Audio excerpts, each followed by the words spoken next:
देश के ज्यादातर हिस्सों में बाढ़ कहर बरपा रही है। उत्तर भारत में कोहराम मचा रहे सैलाब ने अब दक्षिण भारत में भी पैर फैला लिए हैं।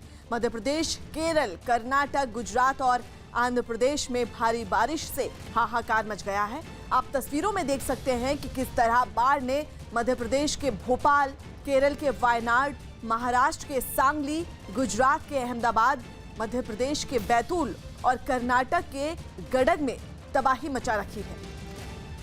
ये तस्वीरें हम आपको दिखा रहे हैं उन तमाम जगहों की जहां इस वक्त बाढ़ ने तबाही मचाई हुई है। चाहे वो मध्य प्रदेश की बात कर लें या फिर हम केरल की बात कर लें, जहां देखिए वहां इस वक्त बाढ़ से हाहाकार मचा हुआ है। ये तस्वीरें हम आपको लगातार दिखा रहे हैं उन हिस्सों की जहां बाढ़ अपना कहर बरपा रही है। उत्तर भारत में कोहराम मचाने के बाद अब दक्षिण भारत में भी बाढ़ पैर फैला रही है। मध्य प्रदेश, केरल, कर्नाटक, गुजरात और आंध्र प्रदेश में बारिश की वजह से हाहाकार मचा हुआ है। लेकिन खास तौर पर महाराष्ट्र के कई इलाके पूरी तरह से जलमग्न नजर आ रहे हैं और कोल्हापुर तो अब एक टापू में तब्दील हो गया है। आसपास की तमाम नदियां उफान पर हैं और कोल्हापुर के गांव अब टापू में तब्दील नजर आ रहे हैं। आधे से ज्यादा मकान यहां डूब चुके हैं। ये तस्वीरें आप देख रहे हैं हाईवे नंबर 4 के पास बसे कई गांवों की, जो रास्ता पूरी तरह से डूब चुका है और कोल्हापुर में अब ये एक टापू में तब्दील इलाका नजर आने लगा है। हालांकि एनडीआरएफ की टीम, सेना की टीम और नेवी ने भी मोर्चा संभाल लिया है। लोगों को सुरक्षित जगहों पर पहुंचाया जा रहा है।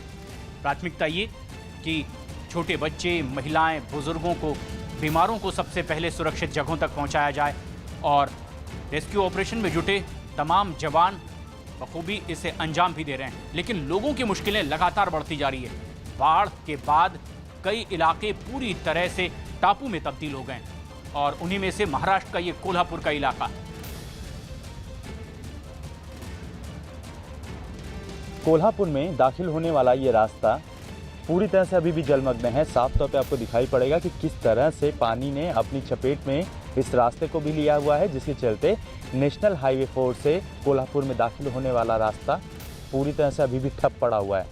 ये घर देखें, ये घर पूरी तरह से पानी की चपेट में अभी भी एकदम पूरी तरह से तबाह हो चुके हैं। जो घरों में रहने वाले लोग हैं उन्हें घर छोड़कर जाना पड़ा है और मुसीबतें जो हैं वो सर पर चढ़ी हुई हैं। जहाँ तक नज़र जाएगी वहाँ तक केवल पानी ही पानी दिखाई पड़ेगा। हालांकि पंचगंगा नदी जो है अभी भी उफान पर है और अभी भी निकास नहीं हो पाया, ड्रेनेज नहीं हो पाया पानी, जिसकी वजह से ये मुसीबतें बढ़ी हैं। लेकिन राहत की बात यह है कि कल शाम से अब तक जो है वो बरसात नहीं हो रही, वरना स्थितियाँ और भी गंभीर हो जाती थी। पानी कुछ हद तक कम हुआ है, लेकिन इतना नहीं कि लोगों को राहत दे पाए। घरों में पानी घुसा हुआ है, जिनके घरों में घुसा हुआ है वो लोग यहाँ पर साफ तौर पर आपको दिखाई पड़ेंगे। एक बात बताएं, आपका घर कौन सा है? सामने। पानी कैसे जब भरना शुरू हुआ तो इसके बाद किस तरह की स्थितियाँ हो गई थी? घर छोड़कर जाना पड़ा था। रहने के लिए जगह नहीं थी। रहने के लिए जगह नहीं था। खाने पीने के लिए? खाने पीने के अभी बरसात खुलने के बाद सब अभी पहले कोई नहीं था। स्थानिक लोग ही मदद के लिए था। अभी सब परिवार में कौन कौन है? मेरे पिताजी है, माँ है, बीबी है। वो लोग कहाँ हैं? अभी वो उधर हॉल में है। अच्छा, हॉल में पाठशाला में। घर डूबा हुआ है और आदमी साफ तौर पे उसकी रखवाली कर रहा है। कोल्हापुर में दाखिल होने का ये रास्ता पूरी तरह से पंचगंगा नदी की चपेट में आपको दिखाई पड़ेगा, जो पूरी तरह से ठप पड़ा हुआ है। न तो यहाँ से गाड़ियाँ निकल सकती हैं, न ही कोल्हापुर शहर में कोई दाखिल हो सकता है, क्योंकि पंचगंगा नदी उफान पर है। आलम यह है बाढ़ का कि आपको दिखाई पड़ेगा कि सामने एक मस्जिद आपको दिखाई पड़ रही है। ये दरगाह अब पूरी तरह से पानी की चपेट में है, बाढ़ की चपेट में है। आलम यह है कि जो आसपास के स्थानीय लोग हैं जो वो वहाँ पर जा नहीं सकते, अपनी नमाज नहीं पढ़ सकते। मुसीबतें हर किसी के लिए जो है वो एक समान आई हुई है। आलम यहाँ पर दिखाई पड़ेगा कि पानी ने हर चीज़ अपनी चपेट में ले ली है। जो दरगाह है न केवल वो चपेट में है, बल्कि जो खेत खलियान है वो भी बाढ़ की पूरी चपेट में आ चुके हैं और फसलें बर्बाद हो चुकी हैं, किसान बर्बाद हो चुका है। यहाँ पर देखें प्रवेश द्वार की तरफ दूसरा रास्ता और दूसरा हिस्सा ये है, ये भी पूरी तरह से जलमग्न हो चुका है। जहाँ तक नज़र जाएगी केवल पानी दिखाई पड़ेगा और उसमें डूबे हुए घर दिखाई पड़ेंगे। लोगों की तकलीफ़ें साफ तौर पे बढ़ी हुई हैं, क्योंकि बरसात भले ही कल शाम से रुकी है, लेकिन पानी का जल स्तर जो है वो अभी तक नीचे नहीं गया हुआ, जिसकी वजह से परेशानियां अभी भी लोगों के लिए जस की तस बनी हुई है।